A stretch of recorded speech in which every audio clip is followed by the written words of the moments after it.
تشریف فرما تھے اور شاپنگ کے لیے آ رہے تھے، اگر ان کے بچے ان کے ساتھ نہ ہوتے تو میرا دل چاہتا تھا کہ کان سے پکڑ کر ادھر حاضر کر لوں اور ان سے پوچھوں کہ آپ سرکار کے گاڑی میں سرکار کے تیل اور تمہاری گاڑی سے جو دھواں نکل رہا ہے وہ بھی عوام کا خون پسینہ ہے، کن اخلاقیات کے تحت اور قانون کے تحت آپ اپنی ڈیوٹی کے بعد استعمال کرتے ہیں؟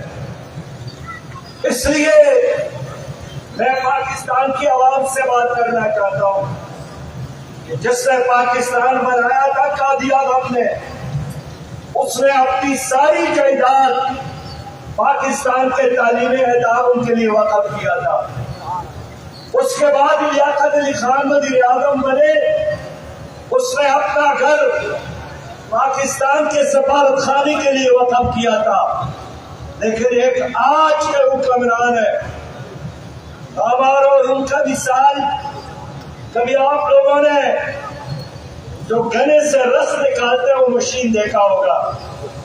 ہمارے یونیورسٹی کے باہر اس طرح ایک آدمی مشین چلاتا تھا، اور جب ایک بار گنے کو مشین سے گزار کر رس نکالتا تھا تو اس کو دوبارہ لپیٹ کر دوبارہ اس میں لاتا تھا کہ اگر کوئی رس بچا بھی ہو تو دوبارہ نکال دوں۔ آج اس قوم کے ساتھ تمہاری حکمران وہی سلوک کر رہا ہے کہ تمہارا خون نچوڑنا چاہتا ہے، تمہارا پسینہ نچوڑنا چاہتا ہے۔ آپ سانس لیتے ہیں تو اس پر بھی ٹیکس لگانا چاہتا ہے، آپ گھر سے باہر قدم رکھتے ہیں تو اس پر بھی ٹیکس لگانا چاہتا ہے۔ اس لیے آج کی یہ جو لڑائی ہے یہ اپنے لیے نہیں پوری قوم کے لیے ہے، اور میں قوم سے اپیل کرنا چاہتا ہوں کہ اپنے لیے تو نہیں، اپنے مستقبل کے خاطر جماعت اسلامی کی اس جدوجہد کا حصہ بنے۔ آپ لوگوں نے ایک نام سنا ہوگا، ایک چھوٹا سا ملک ہے جس پنڈی ضلع کے برابر، سنگاپور اس کا نام ہے۔ یہ 1965 تک ملیشیا کا حصہ تھا۔ یہاں دلدل ہے، یہاں کیچڑ ہوتا تھا، یہاں کے لوگ بحری جہازوں سے چیزیں اور سامان لوٹتے تھے۔ اس لیے 65 میں ملیشیا کے پارلیمنٹ نے فیصلہ کیا کہ ہم سنگاپور کو علیحدہ کرتے ہیں، یہ ہمارے اوپر ایک بوجھ ہے۔ لیکن اللہ تعالیٰ نے سنگاپور کے عوام کو اچھی قیادت دی، اور لی کوان یو نے ان کی قیادت سنبھالا۔ اس نے قوم کو منظم کیا، اس نے قوم کو ایجوکیشن دیا، اس نے جلسوں اور جلوسوں پر عارضی پابندی لگا کر پوری قوم کو کام پر لگایا۔ اسی سنگاپور کا وزیر اعظم کراچی آئے تھے تو ہمارے صدر پاکستان ممنون حسین نے ان سے پوچھا کہ ہم بھی کراچی ایئرپورٹ سنگاپور ایئرپورٹ کی طرح خوبصورت بنانا چاہتے ہیں۔ لی کوان یو نے کہا کہ ہمارا ایئرپورٹ تو ایک پاکستانی کیپٹن سعید نے بنایا ہے، آپ ان سے رابطہ کریں۔ میرے دوستو، 1945 میں جاپان تباہ ہوا تھا، اس پر ایٹم بم کا استعمال ہوا تھا، ہیروشیما اور ناگاساکی جل گیا تھا۔ جاپانی قوم نے شکست تسلیم کی، لیکن اس قوم نے دوبارہ ہمت کی اور دوبارہ ایک اچھی قیادت کے ساتھ چلنے کا فیصلہ کیا۔ آج جاپان معاشی پاور بن گیا ہے۔ ملیشیا نے 1965 میں ہمارا منصوبہ اپنایا، آج وہ ایشیا کا معاشی ٹائیگر بن گیا ہے۔ سنگاپور ہم سے آگے، نیپال ہم سے آگے، بنگلہ دیش ہم سے آگے، حتیٰ کہ افغانستان جو پڑوس میں ہے، جہاں گزشتہ نصف صدی سے لڑائی ہے اور لاکھوں لوگ شہید ہو گئے۔ افغانستان قبرستان بن گیا تھا، کھنڈر بن گیا تھا، لیکن اس قوم نے عزم کی اور آج افغانستان کی کرنسی پاکستان کی کرنسی سے بہتر، وہاں کے برآمدات پاکستان کے برآمدات سے اچھے، وہاں کا امن و امان ہمارے ہاں کے امن و امان سے بہتر۔ آخر کیا وجہ ہے کہ سب کچھ ہونے کے باوجود ہر دن تمہارے لیے تباہی اور بربادی کا سامان لاتا ہے؟ لوگوں کوئی اور ذمہ دار نہیں ہے۔ ہم مودی پر الزام لگائے، ہم امریکی صدر پر الزام لگائے، یہ سارے غلط باتیں ہیں۔ اس گھر کو آگ لگ گئی، گھر کی چراغ سے۔ تمہاری تباہی اور بربادی کا ذمہ دار یہی لوگ ہیں جو اسلام آباد پر قابض ہے۔ یہ سیاسی دہشت گردی ہے، یہ معاشی دہشت گردی ہے، یہ مسلح دہشت گردی ہے۔ ان کی وجہ سے آج پاکستان میں 5000 ارب روپیہ سالانہ کرپشن ہوتی ہے۔ ہمارا اسٹیل مل اب دیکھیے 17 کروڑ روپیہ ہر یوم ہر دن خسارے میں جاتا ہے۔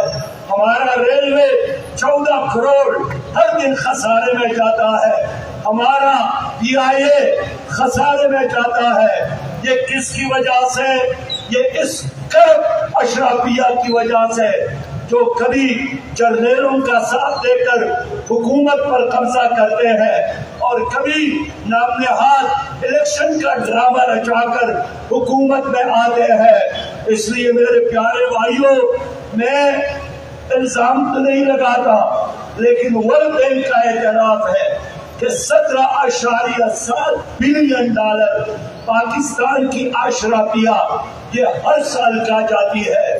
ہم پر قرض کتنا ہے اور آپ کا اشرافیہ روز کھاتا کتنا ہے؟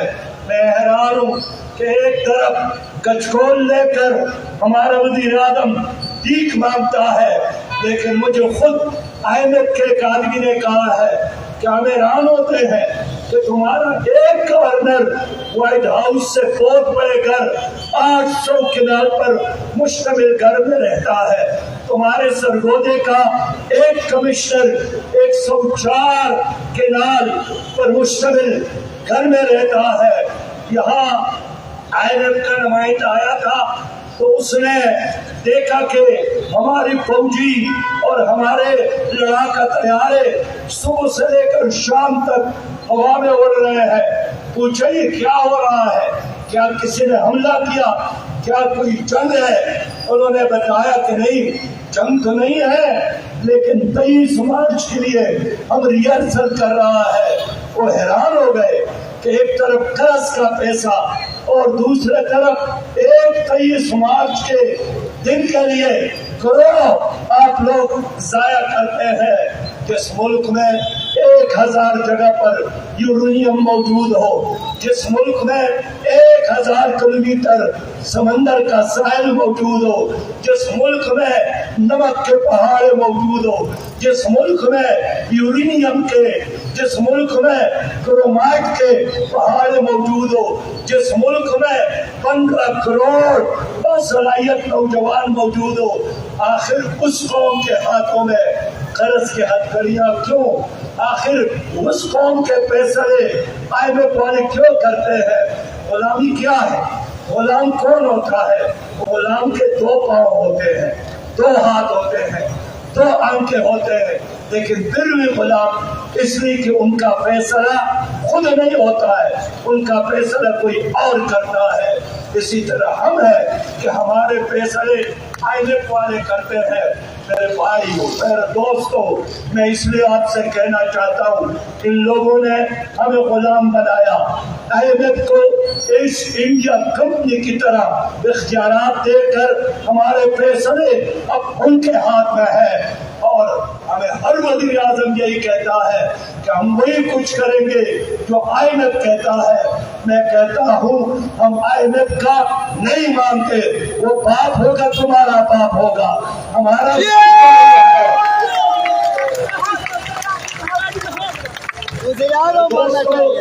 اس لیے میں بہت یقین کے ساتھ اپنی قوم سے بات کرنا چاہتا ہوں کہ اگر قوم ہمارے اوپر اعتماد کرے، خدا بخدا اللہ کو حاضر اور ناظر جان کر کہتا ہوں کہ تمہارے اوپر جو قرضہ ہے ہم اس قرضے سے آپ کو نجات دلا سکتے ہیں۔ یہ کیا قرضہ ہے؟ اس سے زیادہ قرضے دوسرے اقوام پر تھی، لیکن اچھی قیادت کی وجہ سے وہ قرضے ختم کر گئے۔ میں قوم کو یقین دلاتا ہوں ہم پر اعتماد کرے، یہ بجلی کا بحران نہ نواز شریف حل کر سکتا ہے، نہ شہباز شریف حل کر سکتا ہے، نہ زرداری صاحب حل کر سکتا ہے۔ زرداری صاحب کیا کرے گا؟ وہ کچا کے ڈاکوں کا علاج کرے تبھی قوم کو سلام کرے گی۔ میں دین سے تعلق رکھتا ہوں، کل بھی اخبارات میں ہماری دین کے ایک آدمی کی تصویر تھی جس کو 31 لاکھ روپیہ کے لیے اغوا کیا گیا، اور جب وہ ادا نہیں کر سکے تو کڑھاریوں سے مار کر ان کے لاش ان کے گھر بیچ دیا گیا۔ میرے پیارے بھائیوں، میں صرف یہ پوچھنا چاہتا ہوں کہ یہ حکومت کیا کر سکتی ہے؟ اللہ کا دین تو نافذ نہیں کر سکتی۔ کہتے ہیں ہم نے یہ وعدہ قوم کے ساتھ نہیں کیا، معیشت کو ٹھیک نہیں کر سکتی، مہنگائی کو ختم نہیں کر سکتی، بدامنی کو ختم نہیں کر سکتی، کشمیر کے لیے نہیں لڑ سکتی، یہ حکومت غزہ کا ساتھ نہیں دے سکتی، تو آخر یہ حکومت کیا کرتی ہے؟ ایک کام کرتی ہے، کرپشن کرتی ہے، جھوٹ بولتی ہے، چوریاں کرتی ہے، ڈاکہ ڈالتی ہے، قوم کو لوٹتی ہے، اور اب قوم مزید اس کو برداشت کرنے کے لیے تیار نہیں ہے۔ میں اس لیے اپنی قوم سے اپیل کرنا چاہتا ہوں کہ اگر آپ چاہتے ہیں کہ آپ کو خوشحال پاکستان ملے، ایک اسلامی پاکستان ملے، جہاں عدل ہو، جہاں انصاف ہو، جہاں تعلیم ہر بچے کو ملے، جہاں آپ کو صاف پانی ملے، جہاں سستا علاج ملے، جہاں پاسپورٹ کو عزت ملے، جہاں شلوار اور قمیض کا احترام ساری دنیا میں ہو، ایک ہی راستہ ہے۔ آپ نے ہر پارٹی کو موقع دیا، اب جماعت اسلامی کو چانس دے، اب جماعت اسلامی کو موقع دے۔ میرے دوستو، ابھی تو الیکشن نہیں ہے، لیکن تپتی دھوپ اور شدید گرمی میں ہم بیٹھے ہیں، سیلاب آتا ہے، جماعت اسلامی، زلزلے کا وقت جماعت اسلامی، یتیموں کی کفالت جماعت اسلامی، کرونا وائرس کی وبا میں جماعت اسلامی، ہر مصیبت کے وقت جماعت اسلامی آپ کے ساتھ کھڑی ہے۔ تو کیا اب بھی وقت نہیں آیا ہے کہ میری قوم قیادت پہچان لے اور سچے لوگوں کا ساتھ دے؟ میں امید رکھتا ہوں کہ انشاءاللہ تعالی ہماری یہ جدوجہد جاری رہے گی، اور میں شہباز شریف سے کہنا چاہتا ہوں کہ لاشیں گرنے کا انتظار نہ کرے۔ جس طرح کشمیر کے لوگوں نے احتجاج کیا، حکومت نے بات کو مان لی، لیکن لاشیں گرنے کے بعد ہم ہر قربانی دینے کے لیے تیار ہیں، لیکن میرے ایک کارکن پر کوئی لاٹھی برسائے گا تو ہم سب لاٹھیں ان کے سر پر بھی برسا سکتے ہیں۔ ہم جھکنے والے نہیں ہیں، اور یہ جو کہتے ہیں نا کہ دھرنا ڈی چوک میں نہیں ہو رہا ہے اور حکومت کو بڑا ریلیف مل گیا ہے، یہ ڈی چوک ہمارا ہے، یہ تمہارے باپ کا نہیں ہے، ہم تمہاری یہ ارمان بھی پورا کریں گے انشاءاللہ۔ جناب نعیم الرحمان صاحب اور پوری ٹیم کو مبارکباد پیش کرتا ہوں، اور انشاءاللہ تعالی کامیابی تک، کامرانی تک یہ جدوجہد جاری رہے گی۔ اسلام زندہ باد، پاکستان زندہ باد۔